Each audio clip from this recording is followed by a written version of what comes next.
graça e a paz seja com vocês. Boa noite aos irmãos que estão nos acompanhando pelo YouTube.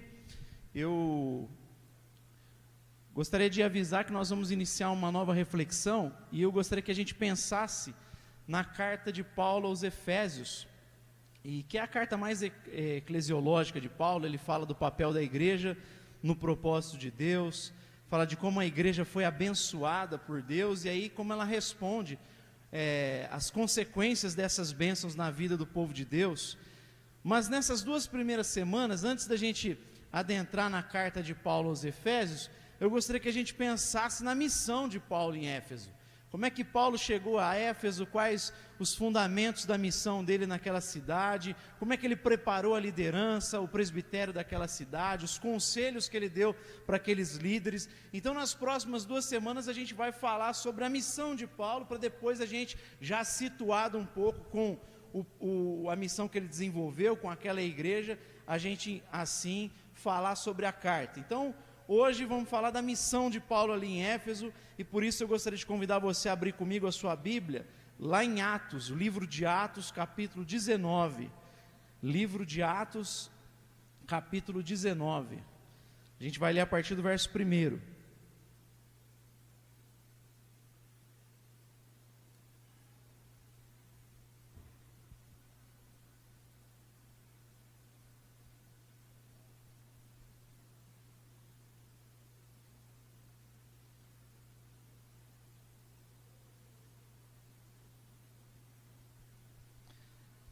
Atos 19, a partir do verso 1, diz assim: Enquanto Apolo estava em Corinto, Paulo, tendo passado pela estrada do interior, chegou a Éfeso.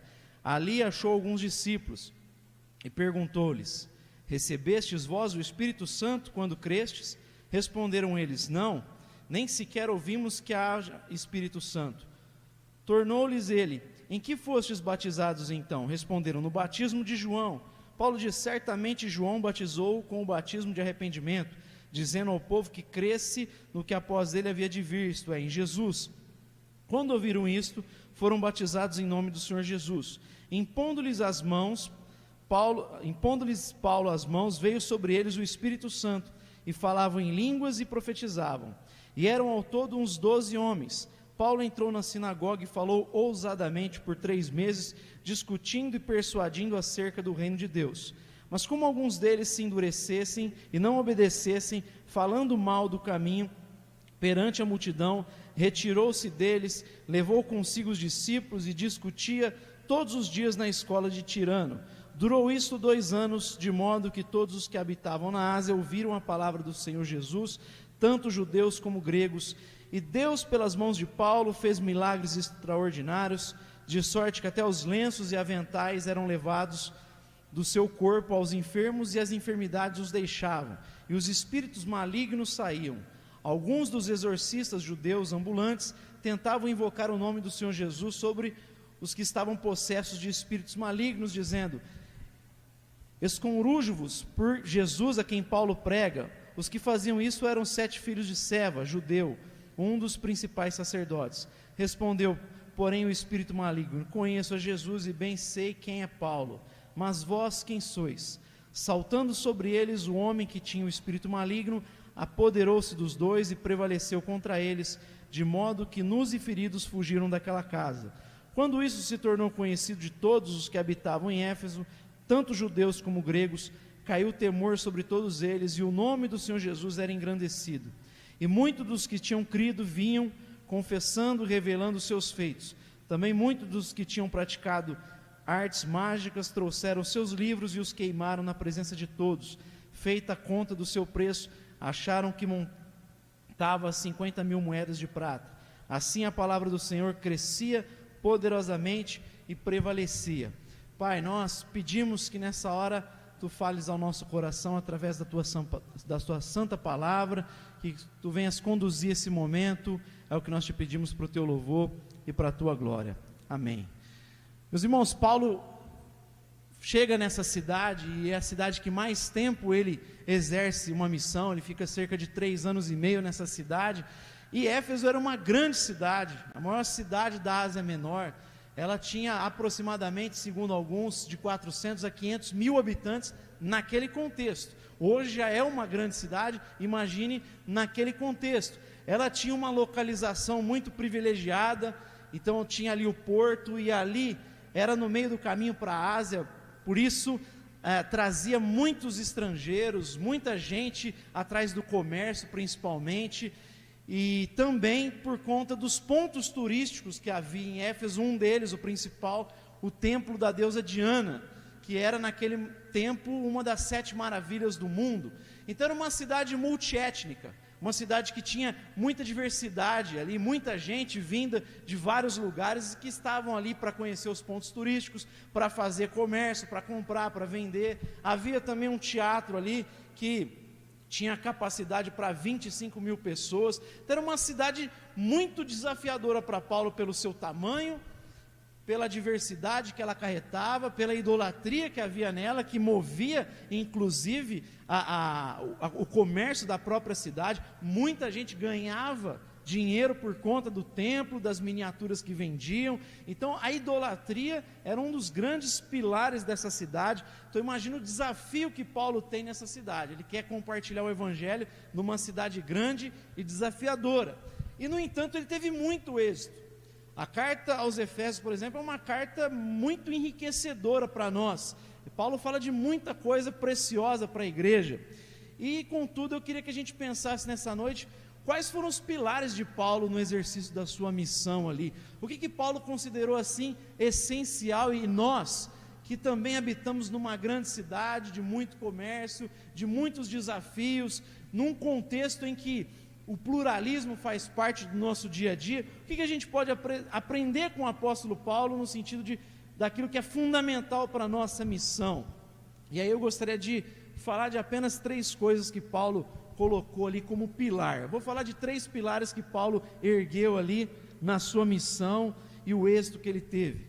Primeira coisa que a gente vê nesse texto, e aliás a gente vai ver no livro inteiro de Atos, é que a missão ela é feita em independência do Espírito Santo de Deus. Paulo isso é muito claro para o apóstolo Paulo e para qualquer um dos apóstolos, para qualquer cristão ao longo da história. É muito claro que nós dependemos do Espírito Santo de Deus, que não dá para fazer a missão de Deus se não for pelo poder de Deus. É impossível fazer a missão, é impossível ter êxito na missão do ponto de vista divino se a gente não agir pelo Espírito de Deus.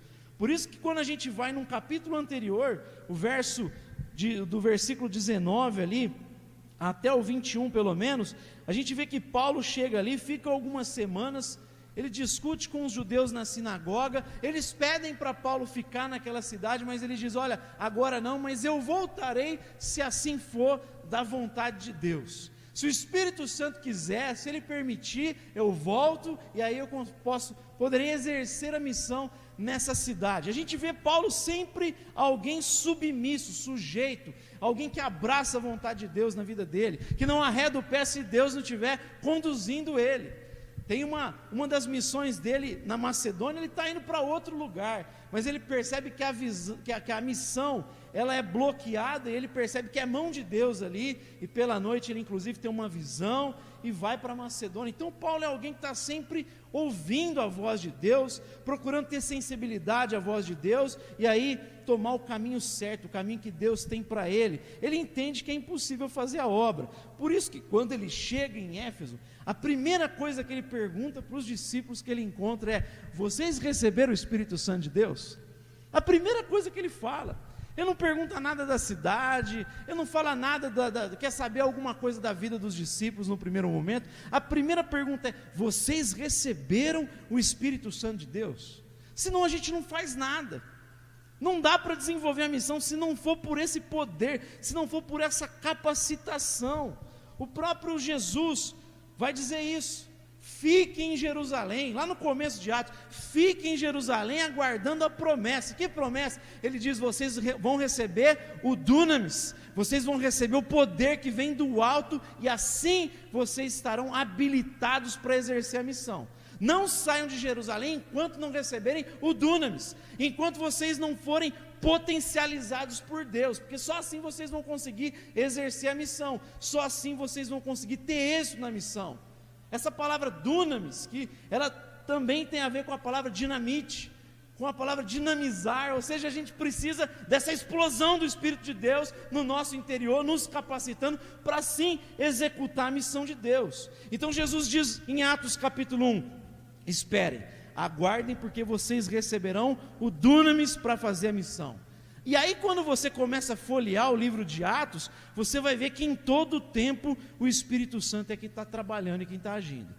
Se no capítulo 1 tem uma promessa, no capítulo 2, no dia de Pentecostes, eles estão reunidos num só lugar, e de repente eles escutam como um vento impetuoso, vem como línguas de fogo pousando sobre as pessoas, e todos começam a falar em línguas diferentes, a ponto de que todos os habitantes ali conseguiam ouvir as maravilhas de Deus na sua própria língua. E é no meio daquele poder extraordinário que Pedro se levanta ousadamente, prega o Evangelho, fala de Cristo Jesus, e 3.000 pessoas se rendem a Jesus naquele dia. A igreja passa de 120 e 3.000 pessoas são acrescentadas na igreja. Mas aí a gente vai folhear mais uma vez, você vai para o capítulo 3 e diz que Pedro e João estão subindo ao templo de Formosa, e ali Pedro diz ao paralítico: eu não tenho prata e ouro, mas o que eu tenho, dunamis eu te dou, em nome de Jesus o Nazareno, levanta e anda. E depois daquele milagre extraordinário, todo mundo é acometido pelo temor de Deus, e o texto diz que a igreja passa a ter 5.000 pessoas acrescentadas pelo próprio Deus.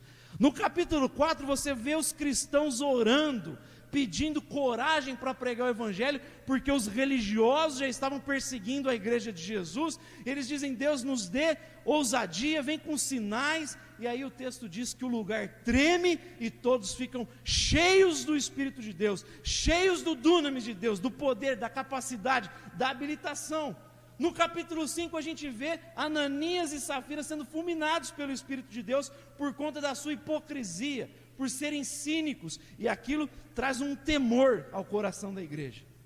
E a igreja vai cada vez mais se rendendo ao Espírito e sendo possuída desse poder. A gente vai para o capítulo 6 e 7, a gente vê Estevão, um homem sábio, um homem cheio de prodígios, porque ele tinha o dunamis. No capítulo 8, Filipe, cheio do dunamis, prega para o eunuco, aquele etíope, e o texto diz que depois do batismo ele é transladado, aparece em outro lugar, poder de Deus.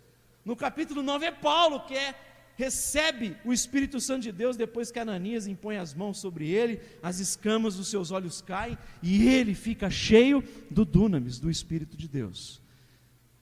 Capítulo 10, Pedro está pregando na casa de Cornélio, e mal ele termina a pregação, o dunamis, o Espírito de Deus é derramado sobre aquela casa, sobre aqueles gentios.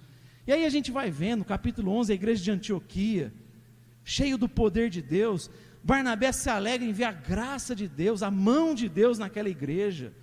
E quando a gente vai indo, você vai ver sempre o Espírito Santo de Deus trabalhando, porque não dá para fazer a obra de Deus se não for através do poder de Deus. E louvado seja Deus por isso, porque essa habilitação, essa capacitação, não é a mesma coisa que uma formação acadêmica, não é a mesma coisa de algo que a gente se esforça para receber, embora tudo isso seja importante e necessário também, mas isso é feito por qualquer um que dobra os seus joelhos e recebe essa capacitação, e aí ele consegue executar a obra, exercer a obra de Deus.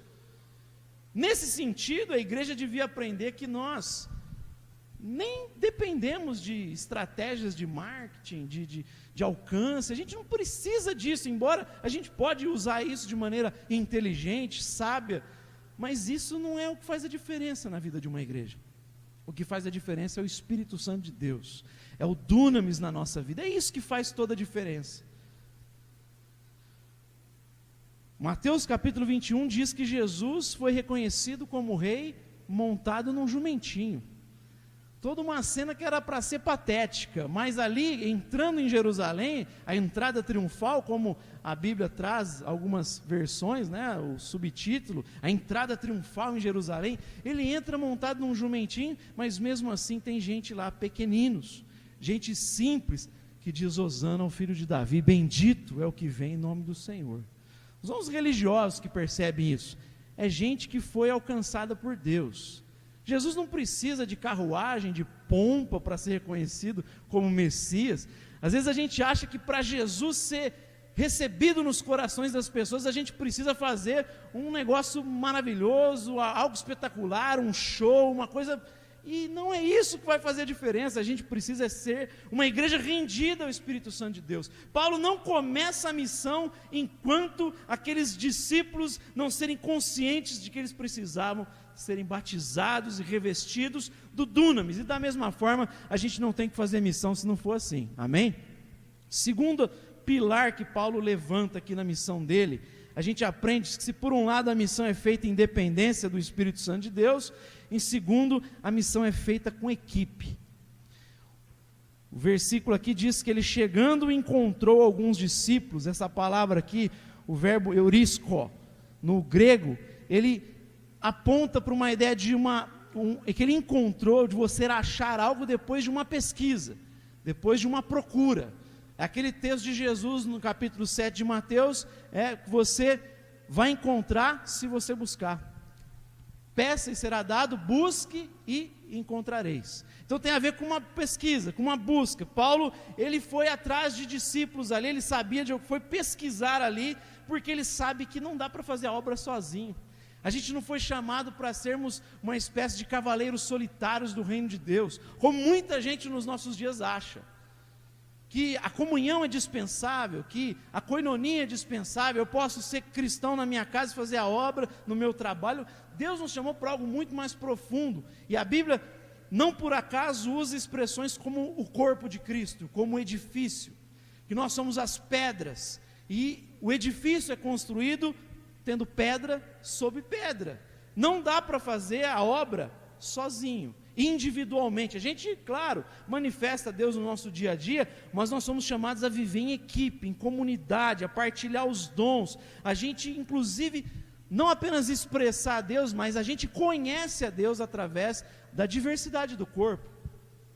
Eu sozinho vou ver uma cor do reino de Deus, mas quando a gente se reúne em comunidade, a gente vê cores diversas do reino de Deus. A gente vê múltiplas cores do reino de Deus, e é assim que a gente é chamado a viver, a desempenhar a missão, um apoiando o outro e um manifestando o seu dom e edificando assim a igreja. Paulo fala no exercício, no desenvolvimento dos dons, que a igreja é edificada, que a igreja é fortalecida.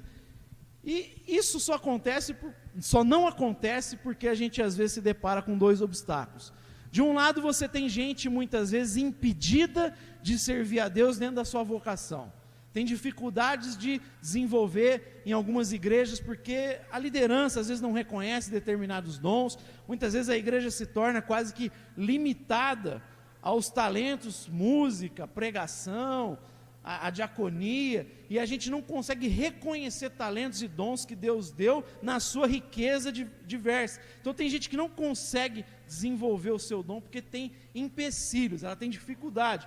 Mas por outro lado tem muita gente omissa, que recebeu a graça de Deus, que recebeu o dom de Deus, o talento de Deus, mas não desenvolve, omite, esconde. Então de um lado tem gente que impede, mas do outro lado tem gente que se omite, que não desenvolve, talvez porque se frustrou alguma vez com a igreja, aí eu não vou mais servir a Deus, e aí esconde, enterra o dom, por causa de uma frustração com os homens, sendo que o próprio Jesus diz o tempo todo que a gente vai ter frustração. Aliás, a gente só se frustra porque cria expectativa demais com os outros, mas Jesus sempre disse que a realidade aqui é difícil, que a gente vai ser mal entendido, que a gente vai ser caluniado. Isso vai acontecer às vezes dentro da tua própria casa, Jesus diz. Aliás, o próprio Jesus foi desacreditado pelos seus. Certa ocasião ele está pregando, trabalhando, ele não para, possivelmente depois do seu jejum. Você imagina o quanto que Jesus não emagreceu durante 40 dias jejuando? Imagina como ele... Imagina você ter visto Jesus 40 dias antes, depois 40 dias depois do jejum. Como é que ele devia estar, o semblante dele, o físico dele? E aí a família vai ver, ele está pregando, gente vindo, ele não para comer. E a família diz, ele está louco, ele está fora de si, porque ele não para nem para comer. Fica aí atendendo as pessoas. Porque Jesus tinha muita disciplina para atender as pessoas, ele não ficava lá morrendo de fome, ele conseguia disciplinar o corpo dele para poder exercer a obra. Então ele foi perseguido pela sua família, ele foi mal compreendido pelos seus. Então não é fácil, mas às vezes as pessoas se frustram e aí enclausuram seus dons, enterram seus dons. Agora, por outro lado, às vezes a gente tem falta também de trabalhadores, mas aí a admoestação bíblica do próprio Jesus é: rogai ao Senhor da seara para que envie trabalhadores. Quando a gente tem carência de um dom, a gente dobra os joelhos e fala: Pai, tem misericórdia de nós, envia trabalhadores. Há 1 ano e pouco atrás, a gente tinha uma carência grande, por exemplo, com o infantil da igreja.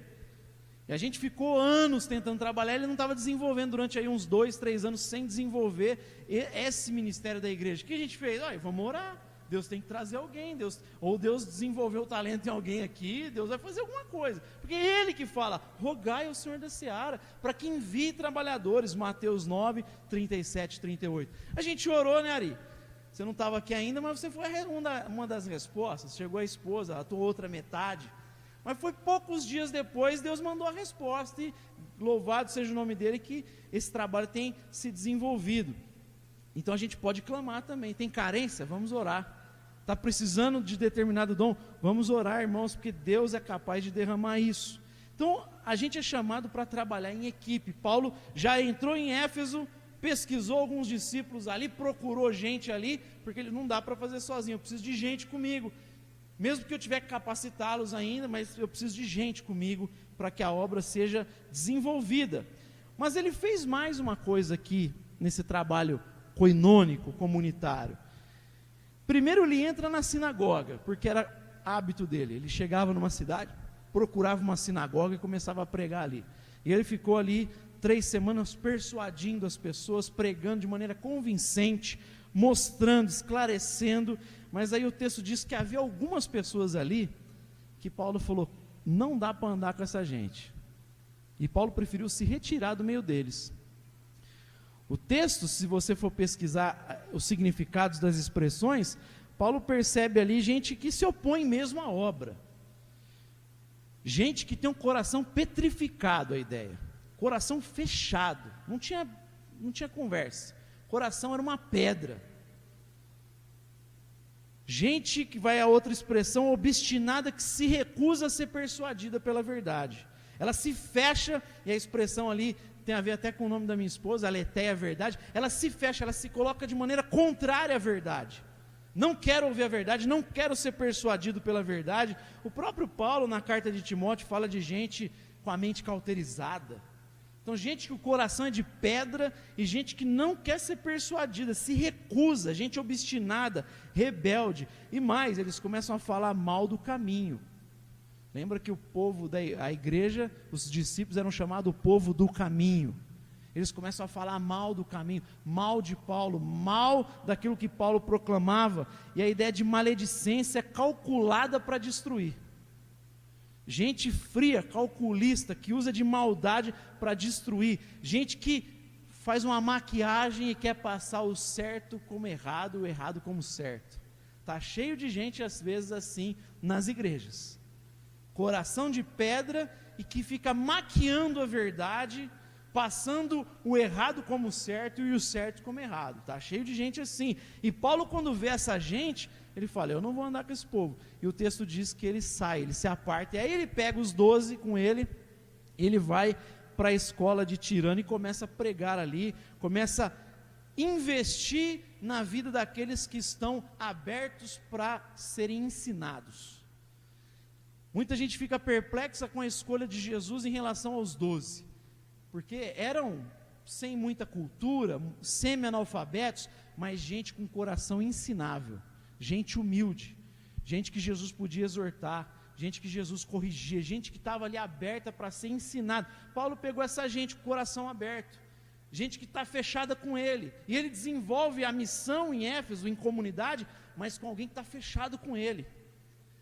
A gente às vezes fica maravilhado com o que Deus faz no livro de Atos, mas se esquece lá, vê os textos onde não havia necessitados, onde vê aquela coisa gostosa, aquela comunhão gostosa, mas esquece que o texto diz que um era a mente e um o coração daquele povo, gente que tinha sintonia de mente e de coração.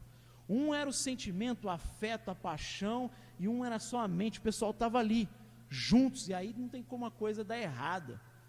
Um reino unido a graça de Deus se manifesta. Então Paulo pega essa gente que está fechada com ele, gente ensinável. O próprio Jesus ensina isso em muitas parábolas, que ele não desperdiça o evangelho com quem não tem comprometimento com esse evangelho.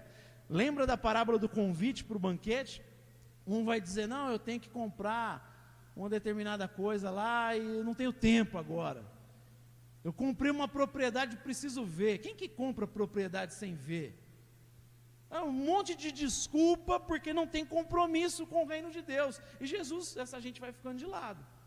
Eu não fico vendo Jesus insistindo com quem não valoriza. O texto diz que um determinado discípulo, vou te seguir para onde você for. Ele falou, olha, até a raposa e a ave do céu tem mais conforto que eu.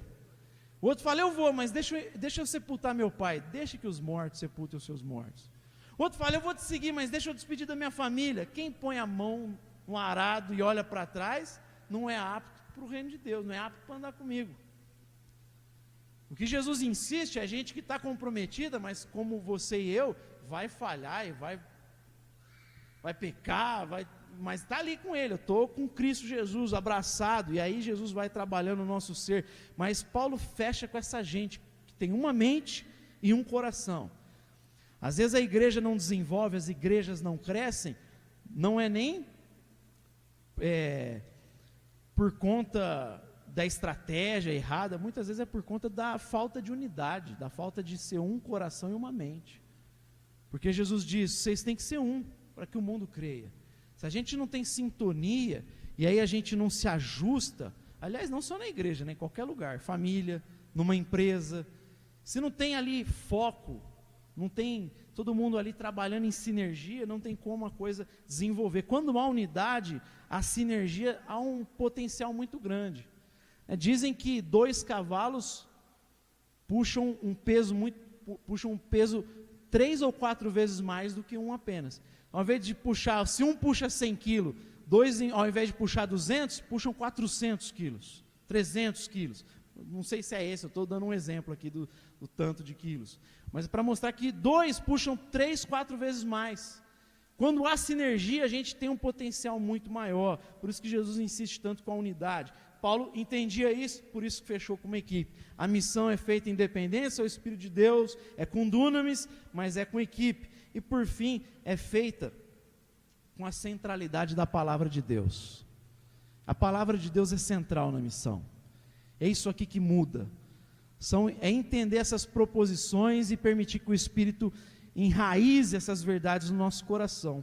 Paulo ele vai para a escola de um tal de Tirano, que muitos acreditam ser um sábio daqueles dias, tinha alguns discípulos, e ele usava aquela escola para ensinar, mas como em muitas cidades até hoje, quando o calor era muito forte, ali próximo das 11 horas, o pessoal ele não usava aquele tempo ali, muitos iam ter a sua famosa cesta, né? Ia tirar a sua soneca, mas por volta das 11, quase 4 horas, aquele lugar ficava sem utilização, e aí Paulo consegue utilizar aquela escola nesse período. Então ele ensina durante 5 horas praticamente, faz um seminário. Ele estabeleceu um seminário em Éfeso, e aí ele ensina, e o ensino dele, primeiro é estratégico, encontra uma escola. E você sabe que os gregos sempre tinham curiosidade para saber das novas coisas, grego tem muito disso, aquela cultura tem muito disso, e Paulo começou a ensinar 5 horas ali, e não só o local é estratégico, mas Paulo tem disciplina, tem constância. O texto diz que ele ensina diariamente, todo dia, durante 5 horas, 4, 5 horas, ele ensina, ele expõe a palavra de Deus. Constância, disciplina e também intensidade, porque ele ensina durante 2 anos sem parar. 2 anos, a ponto de não os 12 ouvirem, os 12 discípulos, mas todos os habitantes de Éfeso escutaram a palavra de Deus. Povo curioso, 5 horas, quem é esse cara? 1 hora vai chegando vai ouvindo, tem um cara falando umas coisas interessantes. Todos os habitantes de Éfeso ouviram a palavra de Deus através de Paulo. 2 anos, 5 horas por dia, de maneira ininterrupta. E mais, o texto mostra que ele teve um método interessante, porque a expressão ensinar aqui, que ele ensinou na escola de Tirano, ela tem a ver com diálogo. Paulo, por mais que fosse um mestre extraordinário, é alguém que dialoga com os discípulos, é alguém que também escuta. Não é alguém que só fala, alguém que quer impor a verdade de goela abaixo, é alguém que está aberto para ouvir os outros, para ouvir a percepção dos outros, para escutar como que os discípulos, até para ver se estão assimilando as verdades, mas para ele também aprender e crescer, e através desse diálogo, dessa troca, que os discípulos vão crescendo e a igreja vai se fortalecendo. Paulo vai estabelecendo ali depois uma liderança, e a gente vai inclusive falar disso na próxima semana. Então Paulo, ele entende o papel da palavra de Deus, ela é central. Por isso ele fica 2 anos pregando a palavra de Deus. Ele não abre mão da palavra de Deus, e a gente nunca pode abrir mão da palavra de Deus, doa quem doer. Nós temos que ser uma comunidade misericordiosa, paciente, longânima. Quando as pessoas chegam, a gente permite que elas estejam conosco. Por mais que você considere os pecados delas abomináveis, se elas estão interessadas na palavra, elas têm que ouvir a palavra, a gente tem que ter paciência para elas assimilarem a verdade. Agora, a gente não pode nunca abrir mão da verdade para agradar os ouvidos, aí não. Por isso que eu citei aqui na semana passada, Martin Lloyd Jones diz, prega a verdade, porque de duas uma, ou os pecadores vão embora, ou eles se convertem. Eu não posso abrir mão da verdade para agradar as pessoas, para cativar as pessoas. Eu não vou pregar isso porque isso é uma coisa meio politicamente incorreta, eu não vou falar disso. O próprio Deus colocou essa palavra, revelou para nós, e eu não posso abrir mão de pregá-la, porque essa palavra que gera cura, mesmo que no primeiro momento ela fira. Prega o evangelho, Timóteo, a tempo e fora de tempo, repreende. Primeiro você mostra o erro, aí ele fala, depois você corrige, e depois você anima, encoraja. Então primeiro tem que ferir, a palavra fere. Aliás, não é por acaso que a palavra é comparada com uma espada, não com um travesseiro. Ela não gera conforto, ela vem para atravessar, a ponto de dividir alma e espírito, juntas e medulas, e é apta a discernir as intenções e os pensamentos do coração humano. Palavra é espada, não é travesseiro, gente, não é conforto.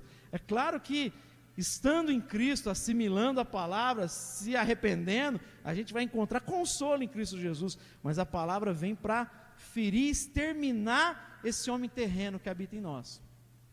Esse versículo que eu citei aqui de Hebreus, que a palavra é mais afiada que uma espada de 2 gumes, o Dr. Russell Shedd, ele ilustra esse versículo, mostrando num campo de guerra, de batalha, quando os soldados procuravam os inimigos que estavam semi-mortos no caminho. Você já deve ter visto o filme de guerra, de batalha. Quando eles encontravam alguém semi-morto, o que eles faziam? Terminava o serviço, né? Então a ideia qual que é? É dessa palavra de Deus, ela exterminar tudo aquilo que é terreno em nós, para que o velho homem desapareça, para que as obras da carne sejam exterminadas, dia após dia, e venha resplandecer esse novo homem feito à imagem de Cristo Jesus. Então, quais são os 3 pilares que Paulo levantou ali? Dependência do Espírito Santo de Deus, equipe, comunhão, e por fim a centralidade da palavra. Agora, o que isso resultou? Olha o que aconteceu em Éfeso, com uns 3 simples pilares que a gente sabe, mas parece que teme em não obedecer, e não colocar esses fundamentos, muitas vezes na nossa vida como igreja. Olha o que aconteceu. Primeiro, o reconhecimento da autoridade de Paulo. O pessoal começou a ver que Paulo era diferenciado, que aquele homem ensinava algo que vinha da parte de Deus. Por isso eles pegam lenços, aventais usados por Paulo e colocam sobre enfermos, e os caras são curados. Não está incentivando a prática de a gente vender lenço, e você pegar, depois eu te dou umas roupas minhas para você colocar, não está incentivando nada disso, viu, gente? É que a credibilidade de Paulo era tanta, a autoridade que ele tinha, o pessoal reconhecendo isso, vai lá e ainda as pessoas são curadas, tem fé no Deus de Paulo, do apóstolo Paulo. Paulo é alguém íntimo de Deus, até o endemoniado reconhece. Conheço Jesus, sei quem é Paulo, mas vocês eu não faço ideia.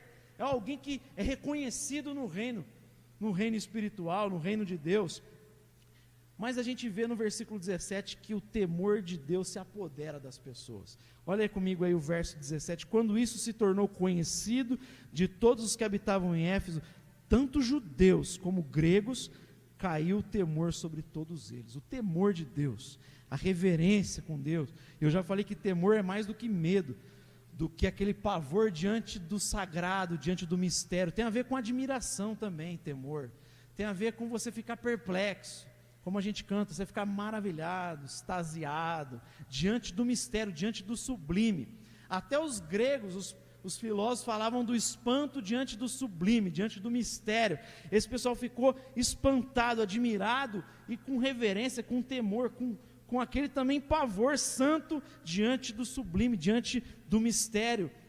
Mas o texto fala ainda no mesmo verso 17, que o nome de Cristo era engrandecido. Que curioso, os aventais de Paulo são pegados, levados, colocados sobre enfermos, mas é o nome de Jesus que é engrandecido, não é o nome de Paulo que é engrandecido. Ninguém fez o outdoor do apóstolo Paulo, falou aqui é o ministério do apóstolo Paulo, Paulo de Tarso. Não é o nome de Paulo que é engrandecido, é o nome de Cristo Jesus que é engrandecido, é o nome de Jesus que é exaltado. A gente reconhece uma igreja que está no caminho quando o nome de Jesus é exaltado, não o nome do pastor, não o nome do líder, não o nome do ministério, é o nome de Jesus que é exaltado e engrandecido. Às vezes parece que inverte a coisa, né? O pessoal quer glória às vezes. Inclusive o texto que eu citei aqui de Atos 3, quando o paralítico é curado no templo de Formosa, é curioso, né? Porque na hora da responsabilidade, Pedro fala para o paralítico, olhe para nós. Na hora de assumir a bucha, fala, olha para a gente, olha para a gente. Mas na hora que o pessoal vem querendo adorar Pedro, exaltar Pedro, fala, não olhe para nós como se a gente tivesse feito isso pela nossa própria capacidade, olhe para Cristo. Hoje parece que faz o inverso, né? Na hora da resposta fala, cara, não olha para mim porque eu sou humano, eu sou fraco, eu erro mesmo. E aí a gente não quer exercer a responsabilidade. Mas na hora do aplauso fala assim, olhe para mim, louvado seja eu, engrandecido seja o nosso nome. Mas a gente vê, tanto lá com Pedro como aqui, o nome de Cristo é engrandecido. No versículo 18 a gente vê uma confissão pública, o pessoal se reúne para confessar os seus pecados publicamente, só que é arrependimento. Primeiro confissão, o pessoal está expondo o pecado deles, eles estão reconhecendo a grandeza de Jesus e confessando os seus pecados, mas no verso 19 diz que há arrependimento no sentido de que há abandono do pecado, que arrependimento é mudança. Confissão, o pessoal está aqui declarando os pecados, talvez chorando diante de Deus, mas arrependimento é mudança. Qual que é o arrependimento? Eles queimam os livros de ocultismo, de magia, de feitiçaria, inclusive uma quantia enorme, porque aquela cidade gostava dessas coisas. Paulo está mexendo com a cidade, o evangelho mexeu com a estrutura daquela cidade, uma cidade idólatra, uma cidade que praticava feitiçaria, muita gente praticava ocultismo, e muita gente abandonando o pecado, e queimando aqueles livros, mostrando isso aqui não vale nada, diante da grandeza de Cristo Jesus. E o próprio Deus, verso 20 diz, fez a palavra crescer e se fortalecer ali. É Deus quem faz isso, fez a palavra se fortalecer e crescer naquela região. É o próprio Deus que faz a palavra crescer, é o próprio Deus que faz a igreja crescer. Quem acrescenta na igreja é Deus. O nosso papel é o qual? É fidelidade. Sucesso para nós é fidelidade, é a gente reconhecer esses pilares e crer, descansar de que o resultado virá, porque é Deus que vai avaliar isso e dentro dos parâmetros que Ele mesmo estabeleceu. Então, antes da gente entrar, eu gostaria da gente ter feito essa reflexão aqui, para entender o desafio de Paulo naquela cidade, para entender as dificuldades, as complexidades e como ele estabeleceu princípios, pilares que são óbvios para nós. Dependência de Deus, dependência do Espírito, o dunamis, a gente precisa do dunamis. Você se acha incapaz, mas você tem acesso a isso. Jesus disse que nós temos acesso a esse poder, se nós pedirmos esse poder. Vocês sendo maus, sabem dar boas coisas aos seus filhos, que dirá o Pai Celestial, não dará o Espírito Santo àquele que pedir? Por isso peçam, e lhes será dado, busquem, encontrarão, batam e a porta lhes será aberta, porque todo que pede recebe, o que busca encontra, é aquele que bate a porta é aberta. Você pode pedir, clamar, que você recebe esse dunamis, essa capacidade para exercer a obra, mas fazendo em comunidade e tendo a palavra como centro, como norteador da nossa vida, como é aquilo que vai trazer saúde para a nossa igreja, amém? E aí o resultado foi isso aqui, Paulo experimentou um avivamento em Éfeso. Essa cidade passou por um avivamento. O pessoal fala tanto de avivamento, e às vezes acha que avivamento é todo mundo cantar, fazer barulho. Avivamento é isso aqui. Avivamento é confissão, é engrandecimento do nome de Jesus, é mudança de vida. Isso aqui é arrependimento, é a palavra fortalecendo. Então esse é o cenário de Paulo. É claro que Paulo mais para frente passou por uns negócios difíceis ali, porque que aí, como ele mexeu com a estrutura da cidade, com a potestade da cidade, ele também enfrentou muita perseguição, que a gente vai ver na próxima semana, inclusive. Amém? Vamos ter uma palavra de oração. Pai, nós queremos te dar